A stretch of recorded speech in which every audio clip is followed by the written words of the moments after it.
రాష్ట్రంలో సీఎం రేవంత్ రెడ్డి పాలన ఎమర్జెన్సీని తలపిస్తోందని ఆరోపించారు బీఆర్ఎస్ నేతలు. బీఆర్ఎస్ నేతలు సమావేశాలు పెట్టుకుంటే సీఎం వెన్నులో వణుకెందుకని ప్రశ్నించారు. పోరాటాలు, ఉద్యమాలు తమ పార్టీకి కొత్తేమీ కాదన్నారు. హైదరాబాద్లో లా అండ్ ఆర్డర్ ఏమైందన్నారు. ప్రజాపాలన అంటే నిర్బంధాలు, దాడులు చేయడమేనా అని ప్రశ్నించారు బీఆర్ఎస్ లీడర్లు.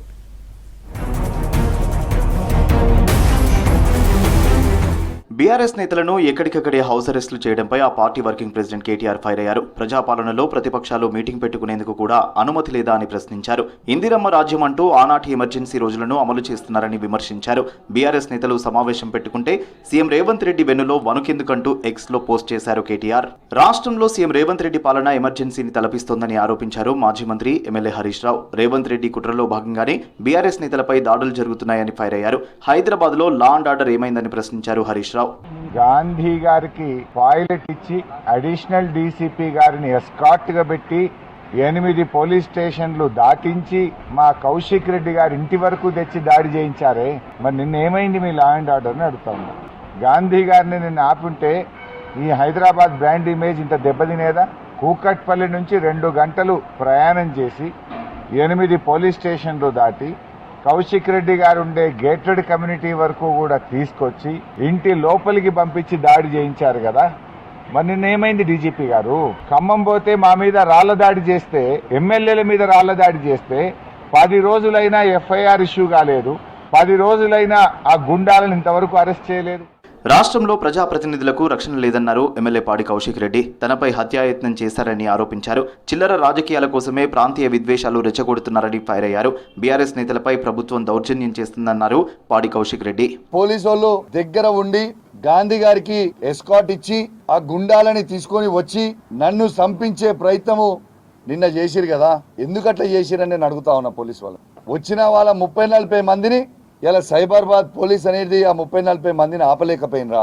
ఏ విధంగా ఈ రేవంత్ రెడ్డి గారి ప్రభుత్వం ఏ విధంగా వ్యవహరిస్తుందనేది దయచేసి ప్రతి ఒక్కరు కూడా గమనించాలని విజ్ఞప్తి చేస్తా ఉన్నాను. నిర్బంధాలు, ఆంక్షలు బీఆర్ఎస్ పార్టీకి కొత్తేమీ కాదన్నారు మాజీ మంత్రి మల్లారెడ్డి. ప్రజాస్వామ్య పద్ధతిలో శాంతియుత పోరాటాలు చేస్తామన్నారు. ప్రజాపాలన అంటే నిర్బంధాలు చేయడమేనా అని ప్రశ్నించారు. కాంగ్రెస్ ప్రభుత్వం చేస్తున్న దౌర్జన్యాలను ప్రజలంతా గమనిస్తున్నారని విమర్శించారు మల్లారెడ్డి. ప్రజాప్రతినిధి మీద ఇంత దౌర్జన్యం సిటీలో కూడా జరుగుతుంటే ఎట్లా ప్రజాస్వామ్యం, ఎట్లా ఇందిరమ్మ రాజ్యం, ఎట్లా వీళ్ళు పరిపాలిస్తున్నారు, ఏం చేస్తున్నారు? ఇంత కావాలని చేస్తే ఎంత బాధ అనిపిస్తుంది. నిన్న ప్రజలంతా కూడా టీవీల మంది ఉండి ఏమవుతుందో అని అల్ల కొల్లోలంగా చూస్తున్నారు. ఇదంతా పద్ధతి మంచిది కాదు. ఇలా అంత సెలవడ్డాక ఎక్కడిదక్కడ అయినాక మా అందరు ఎమ్మెల్యేలు ఇప్పుడు హౌస్ అరెస్ట్ చేసి ఇళ్ళలో కూర్చొని పెట్టేసి. ప్రశాంతంగా ఉన్న హైదరాబాద్ వాతావరణాన్ని పాడు చేయొద్దన్నారు కూకట్పల్లి ఎమ్మెల్యే మాధవరం కృష్ణారావు. ఆంధ్ర, తెలంగాణ పేరుతో ప్రాంతీయ విభేదాలు సృష్టించడం కరెక్ట్ కాదన్నారు.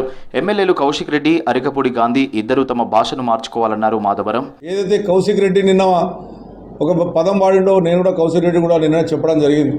మనం హైదరాబాద్ ప్రజలను కాపాడుకోనికి తెలంగాణ రాష్ట్రం బాగు చేసుకోనికి తెలంగాణ తెచ్చుకున్నాం. అసలు భాష మాట్లాడొద్దని చెప్పి కూడా నేను కౌశిక్ రెడ్డి చెప్పాను. నేను గాంధీ గారు కూడా చెప్తా ఉన్నాను, మీరు ఇక్కడ వచ్చి ఉన్నారు, ఇక్కడనే ఉన్నాం, ఇక్కడనే మన శాసనసభలో గెలిచాం, మీరు కూడా తెలంగాణ వాదే, తెలంగాణ రాష్ట్ర ప్రజలలో ఎమ్మెల్యేవే, కానీ నువ్వు కూడా ఆ పదం మళ్ళీ వాడకండి దయచేసి. వ్యక్తిగత విమర్శలు చేసుకొని రాష్ట్రానికి కానీ హైదరాబాద్ ప్రజలకు భయభ్రాంతులు చేయొద్దని చెప్పి నేను ఇద్దరు శాసనసభలో కూడా విజ్ఞప్తి చేస్తా ఉన్నాను. ఎమ్మెల్యేలు అరికపూడి, కౌశిక్ రెడ్డి ఇష్యూతో బీఆర్ఎస్ నేతలను ఎక్కడికక్కడే హౌస్ అరెస్టులు చేశారు పోలీసులు. మాజీ మంత్రులు, ఎమ్మెల్యేలతో పాటు పార్టీ కార్యకర్తలను గృహ నిర్బంధాలు చేశారు. శాంతి భద్రతలకు విఘాతం కలగకుండా ముందస్తు చర్యలుగా అరెస్టులు చేశారు. కాంగ్రెస్, బీఆర్ఎస్ మధ్య ఘర్షణలు జరగకుండా కట్టడి చేశారు.